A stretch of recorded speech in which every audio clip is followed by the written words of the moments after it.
All right, this video is designed to help you with the worksheet, the KW and pH worksheet that was linked for Friday.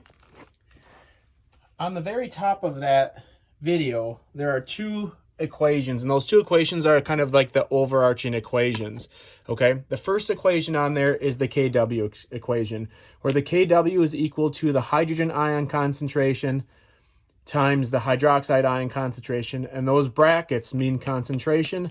That is molarity. Again, the brackets mean concentration. That is molarity. If we take molarity times molarity, we get an answer of molarity squared. So that's what this is here. So that's why M2 is up there. But if we take the equilibrium constant for water at 25 degrees Celsius is 1.0 times 10 to the negative 7 molar. And then the OH minus would be 1.0 times 10 to the negative 7 molar. That's where we get the 1.0 times 10 to the negative 14 molar squared. That's how that comes about, okay? One of the most important things to realize and really shortcut this process is going to be exponential numbers. All of our numbers will be 1.0, which allows us to sort of ignore that part of it. And it focuses our attention onto the exponents. When you multiply exponents together, it's like you're adding them. So if I take negative 7 plus negative 7, that's going to equal negative 4. Geez, I can't write today. Negative 14. And that's where that number came from. Okay, so that is the relationship between exponents and numbers.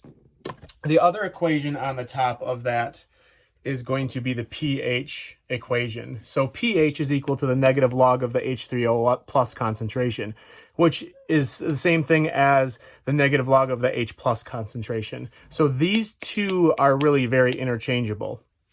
Between those two equations, that really lets us do everything we need to do on that worksheet. So if we look at that first one, it tells us that, let me see, it says the H3O plus concentration is equal to 1.0 times 10 to the negative 2. 1.0 times 10 to the negative 2. And then it wants everything else, okay? So what we're going to do is we're going to leverage that equation that the KW equals the H3O plus concentration times the OH minus concentration. That's the equation we're going to use because it gives us one and it asks us for the other, okay? So what we're going to do there, this, remember, KW is 1.0 times 10 to the negative 14th, okay? That's going to equal 1.0 times 10 to the negative 2 times the OH minus concentration. Oops, that's a bracket. Okay? Put some labels in here. Okay, so the shortcut that I showed you in the notes is we simply just subtract, because we're going to be dividing. We divide both sides by negative 10 to the negative 2. It's really 14 minus 2, and that's going to be 12. So the OH minus concentration is going to be 1.0. It's important to put that there.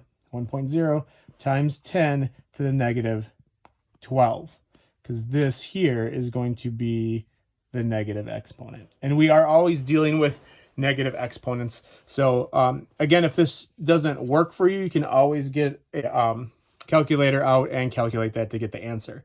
So if I know now that the OH minus concentration, so if I bring this back up, well, actually I can do it down here.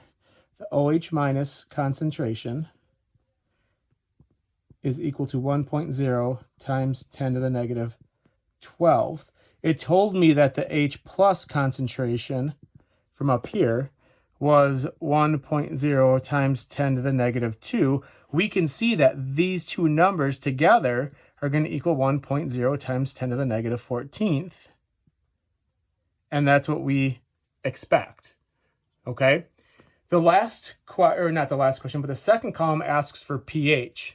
Now, the pH is going to be the negative log of the hydrogen ion concentration. So the negative log of 1.0 times 10 to the negative 2. Again, you can take this and plug it in your calculator, or you can use the shortcut. The shortcut is very simply to take because, again, let me just clarify, because this is 1.0, we can take the exponent and make it positive. So that means the pH is equal to 2. Okay. So the pH is equal to 2. That was one of the answers you wanted. The hydrogen ion concentration is 10 to the negative 12th. That's an answer that you want.